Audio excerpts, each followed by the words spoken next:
We're rapidly approaching the 12-year anniversary of A Dance with Dragons, and what better way to celebrate the past of my favorite series than looking forward to its future? For the past dozen years, the next book has been an illusionary oasis to fans, lurking just in view but eternally out of reach. While The Winds of Winter is still nowhere to be found, portions of this elusive novel have already been out for years. In fact, we've already read over 100 pages of this book shaped version of Godot. Between 2011 and 2016, George R. Martin read a variety of Winds chapters at cons, inserted them into re releases of Dance, and posted a couple on his blog. These sample chapters are, at present, all we have of the Winds of Winter. Some believe they're all we'll ever have. While I'm not personally in that camp, I figured it'd be fun to reread and rank each of these unreleased chapters as compared to each other. This list is purely based on how much I like them, and I'd love to hear your own opinion in the comments below. So, without further ado, let's jump into ranking the sample chapters of The Winds of Winter. There are 11 chapters currently released from The Winds of Winter in some form or another, and number 11 on this list is Tyrion 1. It's a bit of a weird case to start off on, but I'm counting it nonetheless. If you Google Tyrion 1 The Winds of Winter, what pops up is actually the second Tyrion chapter from Winds. The first was actually read at a con by Martin several years prior to the release of Tyrion 2 on the World of Ice and Fire app. Tyrion's always an interesting character to examine, as he's one of Martin's favorites, and he usually has a ton of chapters. He's also, as of the recording of this video, the only character that Martin has confirmed to be done with writing in The Winds of Winter. That being said, some of Tyrion's chapters, especially in Dance, are of fairly varied quality, which seems as though they might carry into the sixth book in the series if this chapter is any reference. The main reason that Tyrion 1 is at the bottom of this list is something that's an issue for a couple of these sample chapters. It seems as though it could have been combined with another chapter or cut entirely. It's Tyrion and Ben Plum playing Syvas, the Westerosi equivalent to chess, together prior to the Battle of Fire. Not only is this something that pretty much already happened in Dance, it doesn't end up mattering much in the grand scheme of things. Tyrion and Ben play Syvas again during the next chapter, and it's that game that ends up being plot significant, which we'll get to. Overall, I hope this chapter gets either cut from Winds or combined with Tyrion 2, just for the sake of whoever has to fit this eventually massive book onto paper. Number 10 is Arion 1. This chapter is quite similar to the first of Tyrion's, as it seems as though it could very much be combined with another. The main event that takes place during this passage is Arion's voyage to meet with the Aegon cause and its beginnings, and it specifically serves the purpose to catch the reader up with the Dornish plot. It isn't ranked as low as Tyrion 1 because there's definitely a bit of uniqueness and forward momentum here, as we're introduced to Arion's group and the beginnings of her voyage. There's also discussion about John Connington, which earns this chapter bonus points in my eyes, as I love John Connington. Arion 1 also has one moment that I like quite a lot, that being the princess's recollection of her father's goodbye. It's pretty moving to hear about Jerome sending his daughter out, finally being a part of his plans, and showing his faith by standing and embracing her, despite the pain it causes him due to his gout. I'd guess that Winds won't have many sweet moments, so it's nice to have one here, and I will give it bonus points for that. That said, I do hope this chapter is combined with her next one for the sake of brevity. Number 9 is Barristan 2. This chapter is also quite similar to Tyrion 1, but in different ways from Arion's chapter. Both cover the early portions of the Battle of Fire, and both are still fairly vague in our knowledge, as they were read at cons when we have fan accounts of their contents. This chapter seems to be the beginning of the battle proper, as we see Barristan enacting his frankly terrible strategy of leaving the walls of the city to attack the slavers in the field. The key moment of this chapter is Barristan recognizing the arrival of the Ironborn, and the easy highlight for me is him trying to make sense of why exactly they would be here, given that he doesn't have any knowledge of Westeros pretty much since early on in the War of the Five Kings. Overall, it's not a bad chapter, but I don't like it quite as much as Number 8, Barristan 1. Barristan 1 is better than its subsequent chapter in a number of ways, not least of which is the fact that we actually have the whole thing. This is more in preparation for the battle before it actually begins, and I'm quite a fan of it. Specifically, the speech that Barristan makes about the nature of fear, battle, and death is excellent, and it'd be a great final monologue for him, as he seems quite likely to die in the impending battle.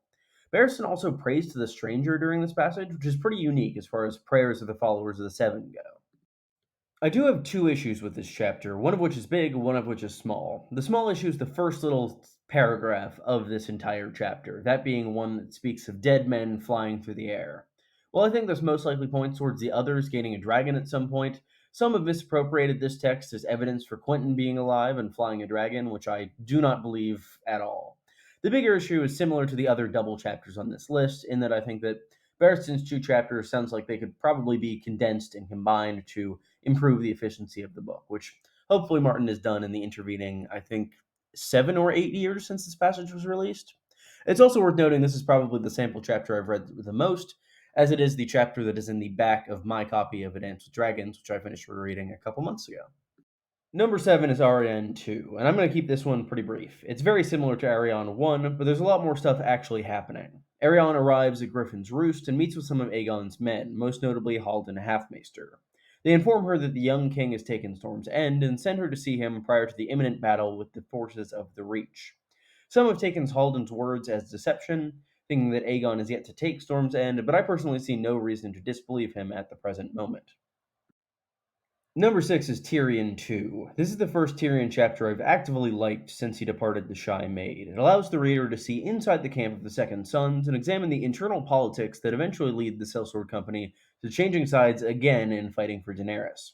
It feels like both Tyrion and Jorah, who I greatly dislike in the books, are taking control of their own destinies for the first time in a long time. And that's great to see.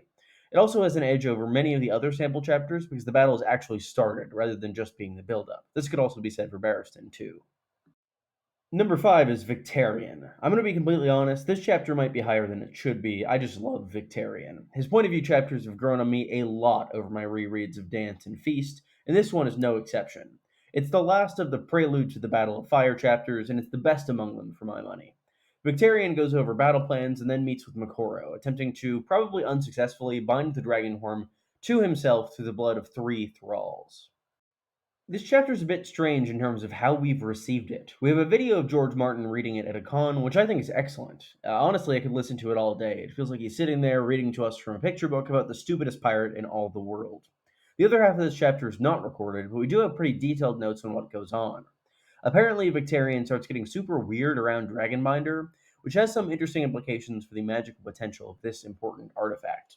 Overall, I'm super excited to see Victarion's future in the Winds of Winter, as I do think he's going to live pretty long into the book, if not survive the entire thing. Number 4 is Mercy. This chapter ended up a lot higher than I thought it was going to be. It's incredibly interesting, as it progresses the Arya story much further than it was as of the end of A Dance with Dragons. Arya is now disguised as Mercy, an actress in a play about many of the events going on in Westeros over the past several books. This particular element, the Buddy Hand play, is adapted in the show as well. It's a great lens through which one can view past events of the story, and I think it works really well here, especially early on in what is likely to be a massive book. It's got kind of an Ember Island Players vibe to it, which I absolutely love. There's also the added touch that Mercy's character seems to be in some way involved with Tyrion standing in the play. I won't repeat the phrase that Mercy keeps repeating as it'll get me demonetized, but read the chapter. Anyway, given that involvement, it seems as though Arya might be given the role of her sister Sansa in the play, which is a neat touch, as Sansa's married to Tyrion. I also really enjoyed the expression of Arya's identity in this chapter, as her true face as Arya Stark reemerges both at the beginning and at the end. It begins as she wakes from her wolf dream, unable to break her tie to Nymeria, and ends with her exacting her revenge on Wrath the Sweetling. Both of these sequences are great at showing the core of Arya's identity, as well as the progress of both her skills as a character and the progress of her story in itself. My only issue with this chapter is that it's a tad weird in places. Most notably, Arya seems markedly older than she should be in canon. She's supposed to be 11 at this point in the story, for reference. This comes from the Mercy chapter's origin, which is actually quite interesting. This chapter was originally written over a decade before it was released, placing its first draft in 2004 at the earliest. This was originally supposed to be the first Arya chapter after a 5 year time skip that would take place between A Storm of Swords and A Dance with Dragons. It's fantastic that this long lost chapter will actually see the light of day. However, there are elements of it that seem more in line with the 5 year gap than with the story that we actually got in the books as they were published. Number 3, Elaine. This chapter rules. It's got a lot of parallels to the sample Arya chapter, as both girls are finally finding themselves at ease in this new identity that they've assumed. It features Sansa Stark in the Vale, adjusting to her new home and to her new identity. It seems as though the Eyrie is becoming an increasingly comfortable place for her. The cracks do begin to form in the identity as Elaine, as both her internal thoughts begin to betray her identity as Sansa, as well as her conversation to Miranda Royce. The backbone of this chapter centers around Littlefinger's plan to create a Kingsguard for little Robert Arryn, the Order of the Winged Knights. It's been way too long since we've seen a Littlefinger scheme unfold, as him and Sansa have been absent since A Feast for Crows, so it's fantastic to see both of them back in action as they once were. It's also great to see both a complex plan come to fruition, as Martin tends to like to do, as well as Sansa taking a more active and analytical role in that plan. Specifically, her portion at the end of dancing with Harry shows that she's really starting to come into her own as a player of the game, and I'm really looking forward to seeing more of her later in The Winds of Winter. Number two is Theon. We've had a ton of chapters building up to the Battle of Fire, but it's the single chapter building up to the Battle of Ice that tops them all. Theon continues his hot streak from A Dance with Dragons by having one of the absolute best chapters around. This chapter gives us insight not only into Theon, but into his new captor, the one true king, Stannis Baratheon. It's honestly as close to a Stannis point of view chapter as we've gotten so far, as it's essentially Stannis and Theon locked at the top of a tower, continually being visited by new guests. We see Stannis root out traitors and make deals with Asha regarding Theon's potential execution. We see direct progress on a plotline that, for many, has been the most anticipated portion of Winds. That is exactly what anyone would want from a sample chapter from this long awaited novel. This Theon chapter also gets bonus points, providing a lot of really interesting new material for theories. Most notably, the Night Lamp theory, which I covered in a video that'll be linked in the cards, is largely built on portions of this sample chapter.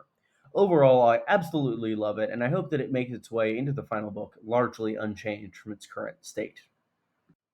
And last, but certainly not least, number one, The Forsaken. This is straight up one of my favorite chapters in the entire series. If you haven't read it, you're absolutely missing out. It's mystical, it's got deep, unforeseen insight into a character's psychology, and it seems to be setting up for massive events in the series' near future.